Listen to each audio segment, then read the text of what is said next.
Hello and welcome to English 1302. In this presentation, we'll go over some key components to help you get started in the course. By the end of this presentation, you should be able to contact your professor, identify course textbooks and materials, navigate the D2L Brightspace learning environment, list the course's major assignments and become familiar with the schedule, and locate additional resources and technical support. First, I'd like to introduce myself. My name is Amanda Benson, and I'll be your professor for this course. I got my associate's degree here at Lone Star in 2009, and then went on to get my bachelor's in English in 2011 and my master's in English in 2014 at Sam Houston State University. I've been a professor here at Lone Star since 2014. If you have questions throughout the course, there are several ways to find answers. First, we'll go over the basics, then later in this presentation, I'll show you where you can find everything in our online course. For general questions that you think the whole class might benefit from, start a thread on the Q&A discussion board. We'll talk more about that in a few minutes. If you have a more specific question that only applies to you and would not be beneficial to the whole class, use your LSE Outlook email account to send me a message at amanda.r.benson@lonestar.edu. For more extensive conversations, email me to set up a meeting through WebEx during my office hours, which are Mondays and Thursdays from 12 p.m. to 3 p.m. Because this class is fully online, I'm not able to meet in person on campus. Visit my virtual office in our online course for more details on how to contact me. I generally respond to questions within 24 hours, Monday through Friday, so be sure to avoid asking questions about assignments at the last minute. Next, we'll go over the course textbooks and materials. For this course, you'll need one textbook, the Norton Introduction to Literature. Note that the LSE Kingwood bookstore usually carries plenty of copies of the text. If you're not able to get your textbook right away, the library keeps a copy on hold for students to use. Next, stable access to the internet is a must for any online course. Technical issues with your internet connection or device will not be accepted as an excuse for submitting late work. If you experience problems, computers and Wi-Fi are available on campus. If you can't get to campus, you should find another backup Wi-Fi spot near you, such as your local coffee shop or public library. Finally, you'll need to have access to the most recent edition of Microsoft Word. All files in this course should be saved in docx format. I'm not able to open or grade other file formats. Students can download Microsoft Word for free through the LSE Tech Connect program. More on that soon. Next, we'll talk a little bit about the basics of navigating the D2L Brightspace learning environment. The D2L homepage will be your landing page when you first log in to LSE Online. Here, you'll have widgets for My Courses, Announcements, Microsoft 365, Work to Do, Updates, and your calendar. New announcements that I post will appear on this page, so be sure to keep an eye out for those here. You should also be sure to connect your LSE Microsoft 365 account to D2L so that you can easily access your email here as well. You'll see an option to sign in if your account has not yet been connected. This is the tool you'll use if you need to send me an email in the course. The menu bar at the top of the page contains several quick links. From any page in D2L, you can click on the LSE logo to go back to the D2L homepage. The Course List tool lets you easily navigate between courses. Next is the discussion alert icon. A red dot will appear over the icon when a discussion you're subscribed to receives a new post, and you can click on the icon to quickly navigate to the corresponding discussion board. Likewise, a dot will appear over the Updates alert icon when other notifications are triggered, such as when a new announcement is posted or an assignment is graded. You also have the option to receive notifications via text or email. To personalize your notification settings, click on your name and select Notifications. I also highly recommend that you download and install the D2L Brightspace Pulse app on your mobile devices so that you can receive notifications without having to log into your computer. Remember that students are expected to log into the course and check email regularly. Installing the app on your phone or tablet will help ensure that you don't miss any important updates. Now that you're familiar with the D2L homepage, click on our course to enter the course homepage. This is the course homepage, indicated by the banner at the top. You should also see a navigation bar with tabs for content, grades, course activities, collaboration, and support. Click on Content to begin. The Content page is where you'll find all of your assignments for the course. On the left side, you'll see a table of contents. At the top, you'll find links to my virtual office, which gives you quick access to all the info you'll need to contact me, and Handouts, which contains various reference materials that you'll use often throughout the course, including a link to the ebook. Below that, you'll see a list of the course modules, which will become available as we work our way through the course. Within each module are sections. Each section will begin with a checklist that shows you exactly what assignments you'll need to complete in that section, including any necessary readings, as well as the approximate time it will take to complete each assignment. Then you'll see links to various assignments, such as presentations, quizzes, writing exercises, and discussions. Generally, you should work from top to bottom, completing each assignment in order. Each assignment will include start and due dates, which correspond with the dates in the course calendar in the syllabus. The next tab on the main navigation bar of the course homepage is the Grades tab. Click here to go to the Grades page. On the Grades page, you'll see a list of your completed assignments, the grade that you received for each assignment in both point value and percentage value, and different types of feedback depending on each assignment. First, you may see a short comment of overall feedback here. Next, if there's a rubric associated with an assignment, click on View Graded Rubric to see more details about your grade. Depending on your professor, you may also see other types of feedback, such as attached files, Turnitin grading, or inline feedback. If you receive inline feedback, be sure to click on the link to see a detailed markup of your paper. Read your feedback carefully to make improvements on future assignments. After grades, the next tab on the nav bar is Course Activities. Click to see a drop-down menu that gives you quick access to assignment drop boxes and quizzes. You can use these pages to turn in your work, double-check submissions, and see your grades and feedback once available. The Class Progress tool is a great way to see an overview of how you're doing in the course.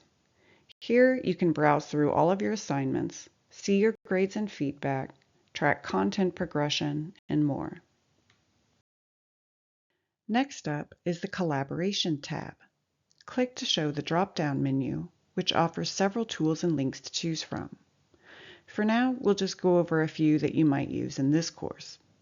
First, you can use the Class List tool to email your classmates, whether to set up a study group or ask a question about a discussion post response. The Discussions page brings you to a list of class discussion boards. Here you'll find the Q&A discussion board, which is where you should post questions that you might have that could potentially benefit other students in the class, such as questions about assignment instructions or general course questions. You'll also see the Just for Fun discussion board, which is designed for students to use for just about anything. For instance, you can form study groups, post memes, share your own personal writing, music, or art, or help each other revise and edit papers. Next, the Microsoft 365 email page is simply another way you can get to your LSE email account. Remember that this is the account that you should use to email me when you have more specific questions that won't be helpful to the rest of the class. The last tab on the nav bar is the Support tab. Click here to go to the Virtual Learning Assistance Center, or VLAC, for students. Here you can find all kinds of walkthroughs and videos for using various tools in D2L. If you're unable to find the answer to your questions here, click on Technical Support to start a ticket and get extra help by email, phone, or chat. Always save a copy of your ticket and stay in touch with me if technical issues affect your ability to complete your work. Now that you understand how to navigate the course, we'll briefly go over the assignments and schedule for the course. The chart shown here lists the assignments you'll be completing in the course, along with how much each assignment is worth toward your overall grade in the course. You'll complete short quizzes called knowledge checks, writing exercises, and 4 major essays, one of which is part of the research project, which also includes a research proposal, an annotated bibliography, and a peer review. This chart can also be found in the syllabus, along with more detailed assignment descriptions. Instructions for each assignment will become available as we progress through the course. As mentioned before, the course will be divided into modules and sections, and the number of days given to complete each section varies. Typically, sections run for 1 week, and assignments in each section are due by the end of the day, 11:59 p.m., on the last day of the section. This should give you a good deal of flexibility throughout the course. There may be exceptions from time to time, so be sure to keep an eye on due dates and watch for announcements. I suggest logging in on the first day of each section to get an idea as to what assignments you'll need to complete and how much time you'll have to complete them. More details about the schedule can be found in the course calendar and the syllabus. Here's a quick overview of the course's time requirements. Most sections require you to complete a reading assignment, usually a chapter from our textbook, sometimes view a presentation on the topic of that section, complete a quiz or knowledge check on the material you learned, complete a writing exercise or other writing activity that requires you to apply what you've learned, and/or work on one of 4 major essays. Expect to spend about 3 hours per week learning new material, just as you would in a face-to-face course, and another 3 hours per week completing homework, also similar to what you would do in a face-to-face course. These times may vary depending on the level of your current reading and writing skills. Please do not make the common mistake of believing that this class will be easier and require less time than a face-to-face course simply because it's online. In addition to technical support, LSC offers many other helpful resources that can help you in this course. I'll briefly cover a few of these resources here. For more details, refer to the syllabus or the resources file under handouts in our online course. You have 2 options for tutoring. First, BrainFuse is a live 24-hour online service that provides free instructional tutoring for online students unable to use local Lone Star College learning centers.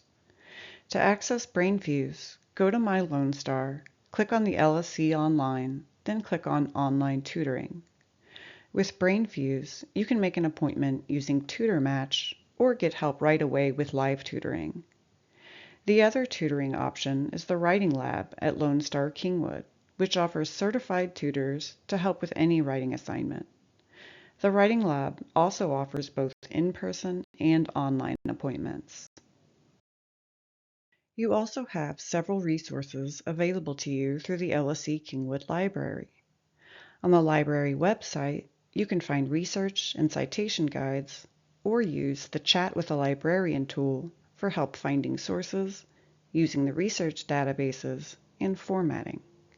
You can also visit the Learning Commons on the first floor of the library in person for space to work and relax, access to computers and printing services, and help with software such as Microsoft 365 and Adobe, among other things. The LSC Tech Connect program offers digital resources to students. For instance, students who meet eligibility requirements can check out hardware such as laptops and iPads. In addition, students can download software such as Microsoft 365, Adobe Creative Cloud, and WebEx for free. Remember that you'll need the most recent edition of Microsoft Word for this course, so if you don't already have it, be sure to visit the LSE Tech Connect page for more information. Finally, you also have advising, counseling, and disability services. Advisors are available both in person and online and can help with financial aid, course selection and registration, and schedule changes and withdrawals. Note that I do not drop students from my class, so if you decide to withdraw, you'll need to contact your advisor. The Counseling Office offers a variety of services to help you meet life's basic needs, stay healthy both mentally and physically, and stay on track in school. Lastly, students with disabilities can contact the Disability Services Office to request accommodations either online or in person. Please know that due to differences in laws, accommodations provided in high school do not automatically carry over into college. You must go through the process to receive accommodations in college. In addition, you will need to repeat this process each semester for each course. Let's review. In this presentation, we discussed how to contact your professor, the course textbooks and materials that you'll need, how to navigate the D2L Brightspace learning environment, the major assignments and schedule for this course, and details on how to locate additional resources and technical support. Thanks for watching. For any additional questions, please visit my virtual office or start a post on the Q&A discussion board.